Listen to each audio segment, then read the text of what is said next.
French-cocked hat on his forehead, a bunch of the lace at his chin, a coat of the claret velvet, and breeches of brown doe skin. They fitted with never a wrinkle. His boots were up to the thigh. And he rode with a jewelled twinkle, his pistol butt a twinkle, his rapier hilt a twinkle, under the jewelled sky. Over the cobbles he clashed and clattered, in the darkened yard, and with a whip he tapped on the shutters, but all was locked and barred. He whistled a tune to the window, and who should be waiting there but the landlord's black-eyed daughter, Bess, the landlord's daughter, plaiting a dark red love knot into her long black hair. And dark in the dark old inn-yard, a stable wicket creaked, where Tim the ostler listened. His face was white and peaked. His eyes were hollows of madness, his hair like mouldy hay. But he loved the landlord's daughter, the landlord's red-lipped daughter. Dumb as a dog he listened as he heard the robber say, "One kiss, my bonny sweetheart, I'm after a prize tonight, but I shall be back with the yellow gold before the morning light. But if they press me sharply and harry me through the day, then look for me by moonlight, watch for me by moonlight. I'll come to thee by moonlight, though hell should bar the way." He rose upright in his stirrup. He scarce could reach her hand, but he loosened her hair in the casement. His face burnt like a brand, as the black cascade of perfume came tumbling over his breast. And he kissed its waves in the moonlight, The sweet black waves in the moonlight. and he tugged at his reins in the moonlight, and galloped away to the west.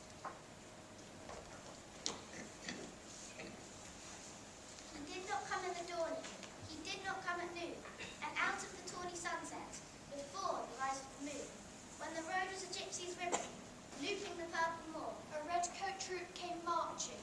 marching, marching. King George's men came marching up to the old inn door. They sent no word to the landlord, they drank his ale instead, but they gagged his daughter and bound her to the foot of her narrow bed. Two of them knelt at her casement, with muskets at their side. There was death at every window, and hell at one dark window, for Bess could see through her casement the road that he would ride. They had tied her up to attention, with many a sniggering jest. They had bound the musket beside her, with the barrel beneath her breast. Now keep good watch. And they kissed her. She heard the dead man say, Look for me by moonlight, watch for me by moonlight, I'll come to thee by moonlight, though hell should bar the way. She twisted her hands behind her, but all the knots held good. She writhed her hands till her fingers were wet with sweat or blood. They stretched and strained in the darkness, and the hours flew by like years. Till now, on the stroke of midnight, cold on the stroke of midnight, the tip of one finger touched it. The trigger at least was hers.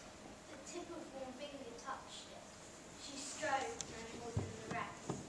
Up she stood to attention, with the barrel beneath the breast. She could not risk their hearing. She would not strive against. The road lay blared blank in the moonlight, blank and bare in the moonlight, and the blood of her veins in the moonlight throbbed to her love and frame. Slot, slot, slot, slot. Had they heard it? The horse hoofs ringing clear. Slot, slot, slot, slot. In the distance, were they deaf that they did not hear? Down the ribbon of moonlight, over the brow of the hill. The highwayman came riding. Riding, riding. The redcoats looked their priming. She stood up straight and still. Slot, slot. In the frosty silence. Slot, slot. In the echoey night. Nearer he came, and nearer. Her face was like light.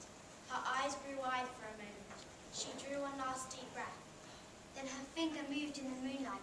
Her musket shattered the moonlight, shattered her breast in the moonlight, and warned him with her death. He turned, he spurred to the west. He did not know who stood, bowed with her head over the musket, French with her own red blood. Not till the dawn he heard it, and his face grew grey to hear.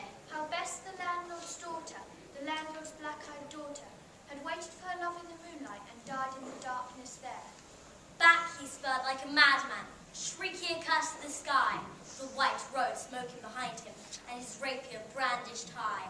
Blood red were his spurs in the golden noon, wine red was his velvet coat. And they shot him down on the highway, down like a dog on the highway, and he lay in his blood on the highway, with a bunch of lace in his throat. And still of a winter's night, they say, when the wind is in the trees, when the moon is a ghostly galleon, tossed upon cloudy seas, when the road is a ribbon of purple moor. A highwayman comes riding. Riding, riding. A highwayman comes riding up to the old inn door. Over the cobbles he clatters and clangs in the darkened yard. He taps with his whip on the shutters. The door is locked and barred. He whistles a tune to the window, and who should be waiting there? But the landlord's black-eyed daughter, Bess, the landlord's daughter, plaiting a dark red love knot into her long black hair.